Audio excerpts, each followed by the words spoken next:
മാന്യ പ്രേക്ഷകർക്കും അഞ്ജൂസ് ഹാപ്പിനെസ്സിൻ്റെ പുതിയൊരു വീഡിയോയിലേക്ക് സ്വാഗതം. ഇന്ന് ഞാൻ ശരിക്കും സന്തോഷവും സങ്കടവും ഇടകലർന്നിട്ടുള്ള കുറച്ച് നിമിഷങ്ങളാണ് നിങ്ങളുമായിട്ട് പങ്കുവയ്ക്കാൻ ആഗ്രഹിക്കുന്നത് കേട്ടോ. അപ്പം കിണ്ണം കളി എന്ന് പറയുന്നൊരു കലാരൂപം ഞാൻ കുറച്ച് കുട്ടികളെ തിരുവാതിര പഠിപ്പിക്കുന്നുണ്ട്. അവരുടെ അരങ്ങേറ്റം കഴിഞ്ഞ കുട്ടികളെ ഈ കിണ്ണം കളി എന്ന് പറയുന്ന അന്യം നിന്ന് പോയ ഒരു കലാരൂപം പഠിപ്പിച്ചു. അപ്പം കുട്ടികൾ വളരെ ഭംഗിയായിട്ടത് സ്റ്റേജിൽ കളിച്ചു. എനിക്കതിൽ ശരിക്കും പറഞ്ഞാൽ അഭിമാനം തോന്നുകയാണ്. വളരെ നന്നായിട്ട് ഞാൻ ഈ പറയുന്ന ഞാനിപ്പോൾ സംസാരിക്കുന്നതിൻ്റെ തൊട്ട് പുറകെ തന്നെ ഞാൻ അവരുടെ വീഡിയോ ഇടാം. നിങ്ങളെല്ലാവരും അത് കാണണം. അത്ര സൂപ്പറായിട്ട് എനിക്ക് തോന്നുന്നത് കേരളത്തിൽ ഇത്രയും കുഞ്ഞു കുട്ടികൾ ആദ്യമായിട്ടായിരിക്കും കിണ്ണം കളിക്കുന്നത്. അപ്പോൾ ഈ കിണ്ണം കളിക്കുന്നത് എങ്ങനെയാണെന്ന് ചോദിച്ചു കഴിഞ്ഞാൽ നമ്മൾ 2 പ്ലേറ്റ് നമ്മുടെ കയ്യിൽ വെച്ചിട്ട് നമ്മൾ ഇതുപോലെ ഇങ്ങനെ ബാലൻസ് ചെയ്തെടുക്കുകയാണ് ചെയ്യുന്നത്. അതിൻ്റെ കുറച്ച് ട്യൂട്ടോറിയൽ ഞാൻ ഈ വീഡിയോയുടെ കൂടെ തന്നെ ആഡ് ചെയ്യുന്നുണ്ട്. ആരും ഈ വീഡിയോ സ്കിപ്പ് ചെയ്യാതെ ഫുള്ളും കാണണം കേട്ടോ. അപ്പോൾ ഞാൻ പറഞ്ഞു വന്നത്, ഇപ്പോൾ ആ 8 കുഞ്ഞുങ്ങളെ 1 മാസം എടുത്തെന്ന് തോന്നുന്നു ഞാനത് പഠിപ്പിച്ചെടുക്കണം. ആ 1 മാസം കൊണ്ട് അത് ബാലൻസ് ചെയ്ത് പഠിപ്പിച്ചെടുത്തു. ആ കുഞ്ഞുങ്ങളത് നന്നായിട്ട് ഒരാളുടെ കയ്യിൽ നിന്ന് പോലും പ്ലേറ്റ് താഴെ വീഴാതെ ആ കുഞ്ഞുങ്ങളത് നന്നായിട്ട് കളിച്ചു. അപ്പോൾ ആ പരിപാടിയുടെ കൂടെ തന്നെ ഞങ്ങൾ കുറച്ച് വലിയ അമ്മമാരുണ്ടായിരുന്നു. അവരും കിണ്ണം കളിച്ചു. ഞങ്ങൾ 10 പേരാണ് സ്റ്റേജിൽ കിണ്ണം കളിക്കാൻ കയറിയത്. അപ്പം എനിക്ക് 100 വട്ടം എനിക്ക് ഉറപ്പാണ് എനിക്കതിന് ബാലൻസ് ഉണ്ട്. എനിക്കതിന് ബാലൻസ് ഉള്ളത് കൊണ്ടാണ് ഞാനത് അടുത്തൊരു സെറ്റ് കുഞ്ഞുങ്ങളെയും പഠിപ്പിക്കാൻ മുൻകൈ എടുത്തത്. അല്ല നമുക്കറിയാൻ വയ്യാത്തൊരു കാര്യം നമുക്ക് ഒരിക്കലും മറ്റൊരാൾക്ക് പറഞ്ഞു കൊടുക്കാൻ പറ്റത്തില്ലല്ലോ, ഉറപ്പായിട്ടും പറ്റത്തില്ല.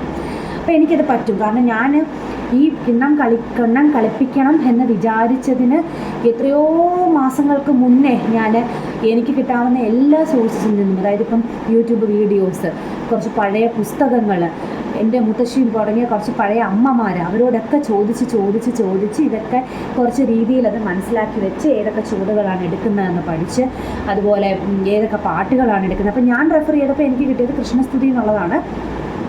പക്ഷേ കൃഷ്ണസ്തുതി മാത്രമല്ല എടുക്കുന്നത്, നമുക്ക് വഞ്ചിപ്പാട്ട് വേണമെങ്കിലും എടുക്കാം. അപ്പോൾ അങ്ങനെയൊക്കെ ഞാനിത് ഫുൾ സെറ്റായിട്ടിരുന്നതാണ്. ഓക്കെ. പക്ഷേ നിർഭാഗ്യവശാലെന്ന് പറഞ്ഞാൽ എൻ്റെ കയ്യിൽ നിന്ന് കിണ്ണം താഴെ വീണു. എനിക്ക് അപ്പോൾ ഞാൻ പറഞ്ഞു വന്നത്, നിർഭാഗ്യവശാൽ എൻ്റെ കയ്യിൽ നിന്ന് പ്ലേറ്റ് താഴെ വീണുപോയി. അപ്പോൾ അത് എനിക്ക് ബാലൻസ് ഇല്ലാതെ പോയിട്ടല്ല. 10 പേര് ഒരു ചെറിയ സ്റ്റേജായിരുന്നു. 10 പേര് സ്റ്റേജിൽ നിന്നപ്പോഴത്തേക്ക് നമ്മളിങ്ങനെ കൂട്ടിയിടിച്ച് വന്നപ്പോൾ അടുത്തേക്കുന്ന ഒരാളുടെ പ്ലേറ്റ് തട്ടിപ്പോയി. കാരണം നമുക്ക് അതിനുള്ള സ്ഥലമേ ഉള്ളൂ. ആരുടെയും തെറ്റോ അല്ല, ഒന്നുമല്ല, എൻ്റെയും മിസ്റ്റേക്ക് അല്ല, എൻ്റെ അടുത്ത് നിന്ന് ആളുടെയും മിസ്റ്റേക്ക് അല്ല, ഒന്നുമല്ല. പക്ഷേ നമുക്ക് സ്ഥലക്കുറവായതുകൊണ്ട് പ്ലേറ്റ് കയ്യിൽ നിന്ന് താഴെ വീണു.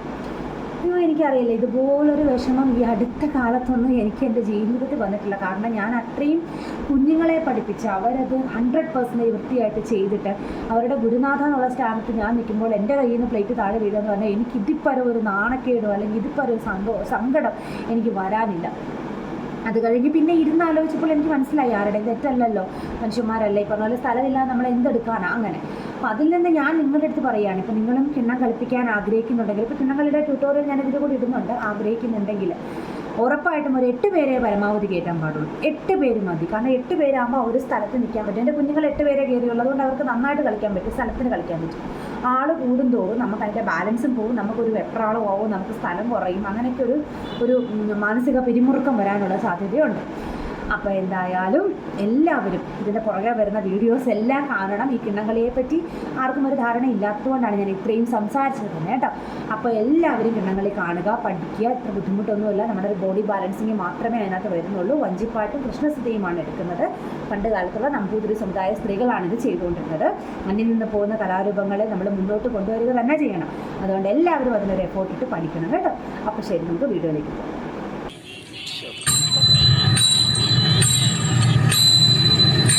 ചിന്താമണി പോലെ നല്ല കല്ലുണ്ട് ഗോകുലത്തിൽ, ചിന്താമണി പോലെ നല്ല കല്ലുണ്ട് ഗോകുലത്തിൽ, ചിന്തിച്ചു ഭജി പോട്ടു കൈക്കലാത്ത, ചിന്തിച്ചു ഭജി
മയക്കുന്ന മോഹമേറ്റുമാരമാ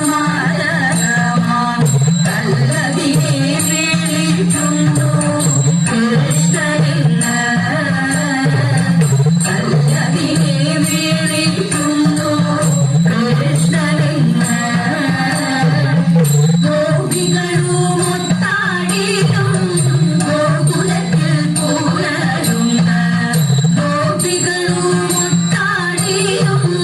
ഗോകുലത്തിൽ പൂരരുന്ന ഗോകുലബാലക കൃഷ്ണ നമിച്ചിടുന്നേ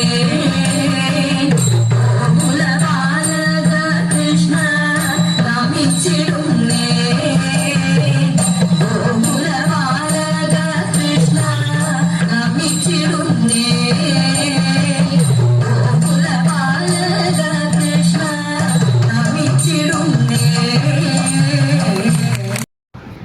ഇതിന് ട്യൂട്ടോറിയൽ പ്ലേറ്റ് ഇതേ ഈ കാണുന്ന രീതിയിൽ നമ്മുടെ കയ്യിൽ വെക്കുക. ഒരിക്കലും പിടിക്കാൻ പാടില്ല. നമ്മുടെ കൈ ജസ്റ്റ് ഇതിനെ ഹോൾഡ് ചെയ്ത് പിടിക്കുക മാത്രമേ ചെയ്യുള്ളൂ. എവിടെയും അതായത് കൂട്ടിപ്പിടിക്കരുത്, തെറ്റാണ് കേട്ടോ. ഇനി നമ്മൾ ചെയ്യേണ്ടത് നോക്കുക, ഇങ്ങനെ കറക്കിയെടുക്കണം. ഇതാണ് നമ്മുടെ കർത്തവ്യം. ഇങ്ങനെ രണ്ട് കയ്യിലും കറക്കി ഇങ്ങനെ എടുക്കുക. അകത്തൂടെ വേണം കറക്കിയെടുക്കാൻ. അപ്പം അതിൻ്റെ കൂടെ നമ്മൾ 1 2 3 4 സ്റ്റെപ്പ് ഇട്ടിട്ട് വേണം നമ്മൾ കറക്കിയെടുക്കാൻ. 1 2 3 4 കേട്ടോ. ഇങ്ങനെ വേണം നമ്മൾ കറക്കിയെടുക്കാനായിട്ട്. ഇത് രണ്ടാമത്തെ സ്റ്റെപ്പ്. കുറച്ച് സ്റ്റെപ്സ് മാത്രമേ കിണ്ണം കളിക്കുള്ളൂ. ഇത് രണ്ടാമത്തെ സ്റ്റെപ്പ്. ഇനിയും രണ്ട് കൈയും ഒരുമിച്ച് കറക്കിയെടുക്കണം. കണ്ടോ, 1 2 3 4 ഇങ്ങനെ രണ്ട് കൈയും നമ്മൾ ഒരുമിച്ച് കറക്കിയെടുക്കണം. ഒറ്റയടിക്കൊന്നും പറ്റത്തില്ല. നല്ല പ്രാക്ടീസ് ഉണ്ടെങ്കിൽ മാത്രമേ നമുക്കത് ചെയ്യാനായിട്ട് പറ്റുള്ളൂ. ഇനി മറ്റൊരു സ്റ്റെപ്പാണ് ഈ കാണുന്ന പോലെ ഒരു കൈ പുറകോട്ടും ഒരു കൈ മുന്നോട്ടും വയ്ക്കുക. ഇതൊക്കെ ശരിക്കും സിമ്പിളാണ്, കാരണം കൈ നമ്മുടെ കയ്യിൽ ഇരിക്കും. രണ്ട് കൈയും കറക്കിയെടുക്കാനാണ് പാട്. ഇനി ഇതേ നോക്കിക്കേ, ഇതൊരു ഇച്ചിരി ബുദ്ധിമുട്ടാണ്. ഒരു കൈ മാത്രം കറക്കുക മാത്രമല്ല, പ്ലേറ്റ് നമ്മുടെ കൈയിൽ നമ്മളിങ്ങനെ മറിച്ച് പിടിക്കണം. കണ്ടോ, ഇതേ നോക്കിക്കേ, കണ്ടോ, ഇത് ഇച്ചിരി ബുദ്ധിമുട്ടാണ്. പക്ഷേ പ്രാക്ടീസ് ചെയ്തെടുത്താൽ നമുക്ക് വലിയ പാടുണ്ടെന്ന് എനിക്ക് തോന്നുന്നില്ല. പിന്നെ ഒരു സ്റ്റെപ്പ് നമ്മൾ തിരുവാതിരയുടെ അതേ സ്റ്റെപ്പ്, പക്ഷേ പ്ലേറ്റ് നമ്മൾ ഇതുപോലെ മറിച്ച് പിടിക്കണം. അതായത് നമ്മൾ പ്ലേറ്റിലൊന്നും ഇല്ലെന്നുള്ള രീതിയിൽ നമ്മളതിനെ കാണിച്ചു വെക്കണം. അപ്പം ഇതൊക്കെയാണ് ഇതിൻ്റെ പ്രധാനപ്പെട്ട സ്റ്റെപ്സ് എന്ന് പറയുന്നത് കേട്ടോ.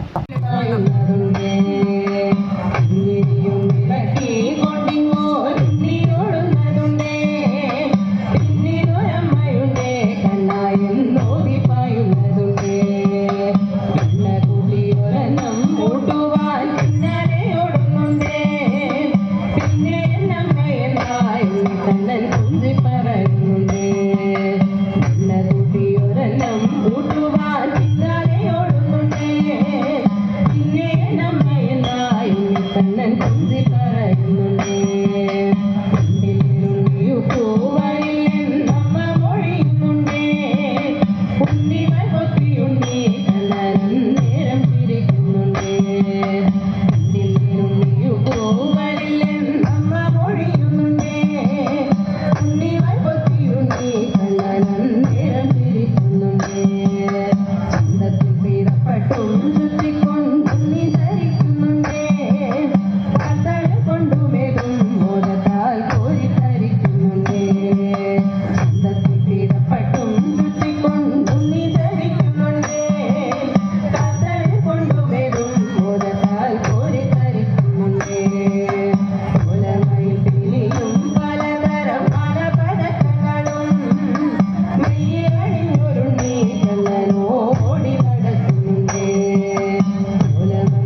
വീഡിയോസുമായിട്ട് തീർച്ചയായിട്ടും ഞാൻ വരും. അതുവരെ എല്ലാവരും എൻ്റെ ചാനൽ സബ്സ്ക്രൈബ് ചെയ്യുക. സബ്സ്ക്രൈബ് ചെയ്യണമെന്നൊക്കെ ഞാൻ ആദ്യമായിട്ടാണ് തോന്നുന്നത് ഒരു ചാനലിൽ പറയുന്നത്. നിങ്ങളുടെ ഇഷ്ടമല്ല, നിങ്ങളുടെ ഇഷ്ടം തീർച്ചയായിട്ടും കമൻറ്റുകൾ രേഖപ്പെടുത്തുക. കമൻറ്റുകളാണ് എന്നെ മുന്നിലേക്ക് നയിക്കാൻ പ്രേരിപ്പിക്കുന്ന ഘടകം. അപ്പോൾ പുതിയൊരു വീഡിയോ ആയിട്ട് കാണുന്നിടം വരെ എല്ലാവർക്കും നന്ദി. ഫ്രം അഞ്ജു സുരേഷ്.